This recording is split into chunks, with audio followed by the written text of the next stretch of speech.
Hello. Today we're going to talk about building your self-love muscle. Okay, so yesterday we talked about your mean girl and the voices in your head that actually tell you things that either hold you down, hold you back, destroy your self-esteem. So in the ancient book of wisdom, it is written to love your neighbor as yourself. We've all heard it, I'm sure. If not in Sunday school, we've heard it quoted a zillion different times. And I feel like what people skip over is they skip over the love yourself part and they focus on the love your neighbor, which is important, except you're missing the key element. The key element is to love your neighbor as yourself. And what that basically means is you can't give away what you don't possess. You will give out in the same measure of the self-love that you currently exude to yourself. So the grace that you give yourself is the grace that you give others. The unconditional love that you hold for yourself is the unconditional love that you hold to others. And so kind of the best way to sort of look at this without being super theological is, let's say, I feel like I have an imperfect body image. So let's say there's something about myself that I don't like. And that flaw that I see in myself, I will also compare that to other people. Let's say I'm struggling with my weight. I will notice weight in other people, measuring other people to the same measure that I measure myself. That's how it works. Self-love is we give out to the same measure that we currently have. So, in order to develop deeper, stronger, better relationships, we actually need to develop our own self-love muscle. And how do we do that? It's easy to say, I love myself. It's easy to, read the books about self-love, but how do we actually practice that on a daily basis? How do we actually, when say we've majorly screwed up, or we did something, silly, like we ate an entire, chocolate cake for supper. Not that I would know what that feels like. But let's say we did. Let's say we promised ourselves we were going to eat healthy and we totally didn't. And then we berate ourselves the next day going, oh my goodness, why did I break this promise with myself? Okay, so let's unpack what self-love is. Self-love is offering ourselves acceptance, grace, and basically the ability to be imperfect and loving ourselves regardless. Okay, so naturally as a mom, we have unconditional love for our children. We don't expect our children to be perfect, and we love them unconditionally. That's what we need to give to ourselves.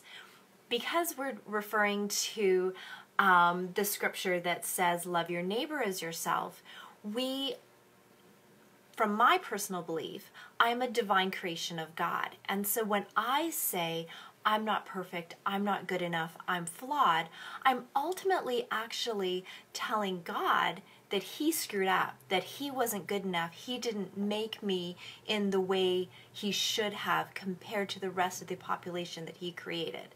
And we know God is not flawed.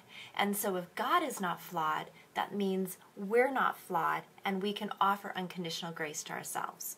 Okay, I hope that makes sense.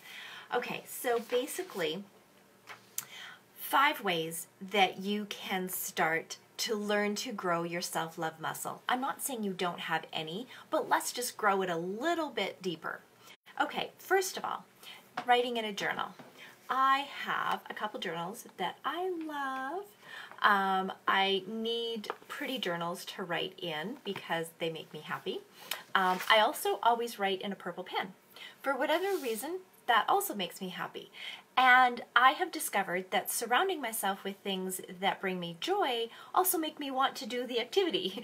And so I do recommend having a journal. The reason I have 2 is because I actually have 2 for 2 different reasons.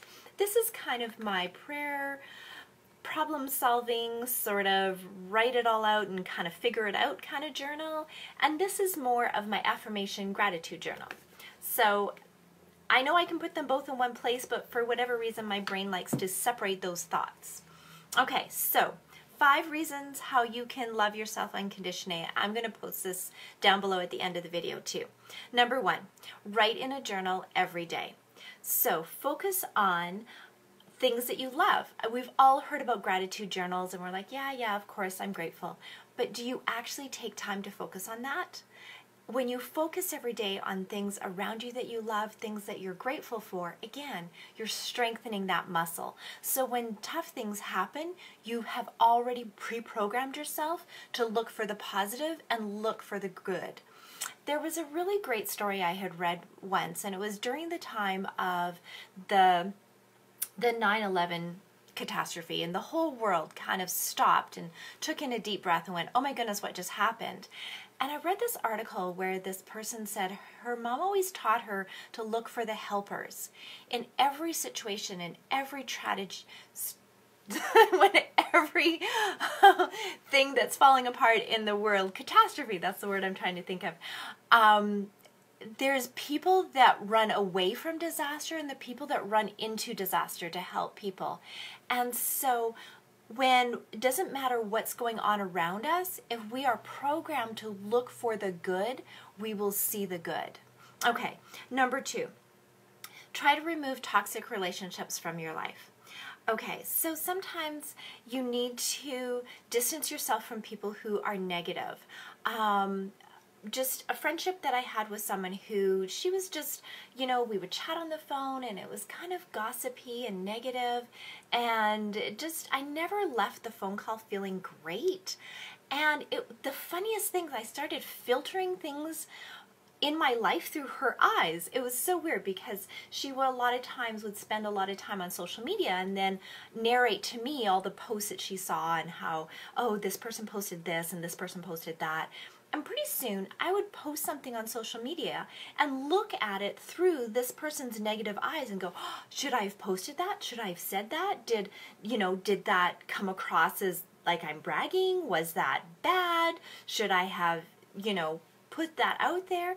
And I realized because of this person's narrative in my mind and the conversations we were having, I was starting to filter the world through a very negative, very gossipy type environment and needed to distance myself from that. Okay. Number 3, give yourself permission to follow your heart. Do things that you love, that bring you joy. And so whatever that may be, if that's, doing crafts or digging in your garden, or just you were created with something in you that kind of sparks. And so make sure that you allow time in your day to do things that feed your soul. So self-love means also being good to yourself and taking care of yourself first. We've all heard the analogy and we've all flown on an airplane and they say, what? Put the oxygen mask on yourself first before you put it on your child. As a mother, you're going, no, save the child. But the ultimate reality is you can't save the child unless you save yourself first. And ultimately, when you are offering yourself self-love in the way that you have something where you actually give yourself permission to take time to do something that brings you joy, you then allow the children and the relationships around you to also bring out their joy and their love and their happiness and what makes their heart sing, because they see you being the example of what makes your heart sing. Number 4, forgive your past mistakes. We have all screwed up. We could all write books about all the ways we screwed up. But let's not keep reading those books about all the ways we screwed up. There's a scripture in the Bible that says, give us today our daily bread. And I read a devotional about that once, and it said, all that we're supposed to focus on is today, our daily bread, not last week's moldy bread or next week's bread that isn't even baked yet. It's today. All we focus on is today, our daily bread. And that's all that we need to ask for is strength for the here and now. So forget the past mistakes, it's moldy bread. And number 5, show love and kindness to others. Once you have built your own self-love muscle, and that is strong, it's so much easier to give it away. When you feel joy, you give away joy. When you feel love, you give away love. And the opposite is also true. So build your self-love muscle. Okay, so that is what today's challenge is. Again, I recommend getting yourself a devotional book. If you haven't already started a gratitude journal, I do recommend that. And as we build over these next 10 days, we're just going to build. Again, I'm going to call them building blocks, and they're going to be the cornerstones of what is going to help you be successful in your personal life, in your relationships, in your business. All of these are really instrumental in helping everything in your life work like a well-oiled machine. Have a great day.